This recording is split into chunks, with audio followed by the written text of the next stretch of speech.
महाराज जी के साप्ताहिक कथा संस्करण में आप सभी भक्तजनों का स्वागत है।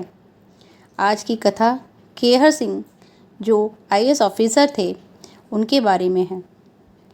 ये कथा केहर सिंह आईएएस ऑफिसर ने एक बार महाराज को अपने घर इलाहाबाद में भोजन करने के लिए आमंत्रित किया था। ये घटना 1956 की है। बाबा ने उनका आग्रह स्वीकार करते हुए कहा, कल शाम तेरे घर आएंगे।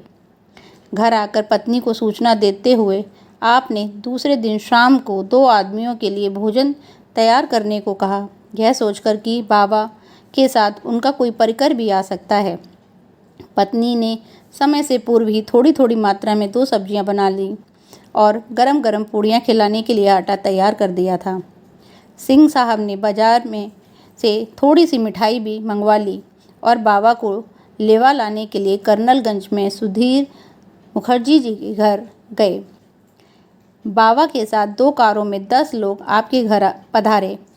बाबा ने घर में आते ही खाना मांगा। सिंह साहब ने एक थाल में 2 गरम पूड़ियाँ, सब्जी, मिठाई लाकर बाबा के सामने रखी।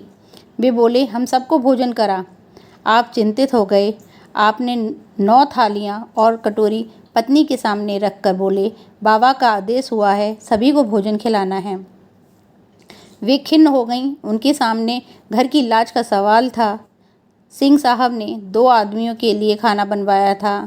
अब समय भी नहीं था कि इतनी जल्दी पूड़ी सब्जी का सब तैयारी हो सके।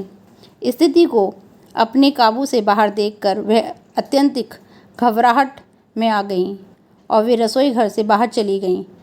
आपने लाचार हो यह काम अपनी चपरासी से करवाया। वह भी क्या कर सकता था, कुछ करने को समय ही नहीं था। वह केवल आटे से पूड़ियाँ उतारने लगा। सिंह साहब बाहर कमरे में भाग भाग कर सबको पूड़ियाँ खिलाते रहे।